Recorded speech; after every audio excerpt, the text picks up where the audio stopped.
সংস্কার নাকি নির্বাচন আগে তা বাংলাদেশের জনগণ এবং সরকার ঠিক করবে। এটি জাতিসংঘের এখতিয়ারের বিষয় নয় বলে জানিয়েছেন সংস্থাটির আবাসিক সমন্বয়কারী গোয়েন লুইস। তিনি আরও জানান, মানবিক করিডোর বাংলাদেশ ও মিয়ানমারের বিষয় তাদের সম্মতি পেলে সহায়তা করবে জাতিসংঘ। ডিপ্লোম্যাটিক করেসপন্ডেন্স অ্যাসোসিয়েশন বাংলাদেশ ডিক্যাপটকের এবারের অতিথি জাতিসংঘের আবাসিক সমন্বয়কারী গোয়েন লুইস। বুধবার দুপুরে জাতীয় প্রেস ক্লাবে এই আয়োজনে প্রশ্ন আসে রাখাইনে করিডোর, নির্বাচন এবং ঢাকায় জাতিসংঘের নতুন অফিস খোলা নিয়ে। জুলাই আগস্টে বাংলাদেশের মানবাধিকার পরিস্থিতির ওপর জাতিসংঘ মানবাধিকার কমিশনে অন্তর্ভুক্তিমূলক নির্বাচনের কথা বলা আছে। এ বিষয়ে ব্যাখ্যা চেয়ে করা এক প্রশ্নের জবাবে গোয়েন লুইস বলেন, জাতিসংঘের বিবেচনায় অন্তর্ভুক্তিমূলক বলতে নির্বাচনী প্রক্রিয়ায় প্রত্যেক নাগরিকের ভোট দেবার কথা বলা হয়েছে। এর সাথে কোন রাজনৈতিক দল অংশ নিল বা না নিল তার কোনো সম্পর্ক নেই।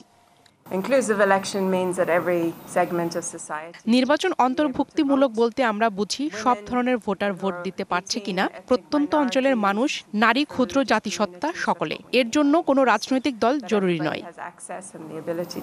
নগদ পেমেন্টে 500 টাকা পর্যন্ত ক্যাশব্যাক আর লেনদেনে প্রতিদিন ডিপ ফ্রিজ এবং ঘন্টায় ঘন্টায় এসি টিভি সহ দারুণ সব গিফট।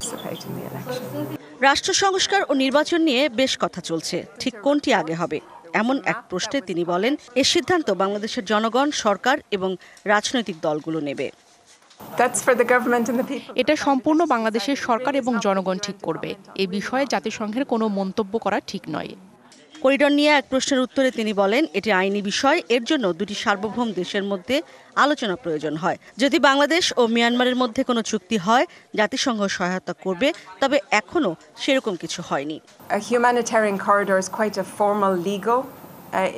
মানবিক করিডোর বিষয়টি সম্পূর্ণ আনুষ্ঠানিক আইনি বিষয়। এই জন্য দুটি সার্বভৌম দেশের মধ্যে চুক্তি প্রয়োজন। বাংলাদেশ, মিয়ানমার এবং আরব গ্রুপের মধ্যে আনুষ্ঠানিক চুক্তি থাকা জরুরি। এরকম কোনো চুক্তি হলে জাতিসংঘ তাদের সহযোগিতা করতে পারে, কিন্তু যতদূর আমি বুঝি এখনো সেরকম কিছু হয়নি। জাতিসংঘের মানবাধিকার বিষয়ক ছোট একটি অফিস ঢাকায় খোলার কথা নিশ্চিত করেন গোয়েন লুইস। ইশরাত জাহান উর্মি, ডিবিসি নিউজ, ঢাকা।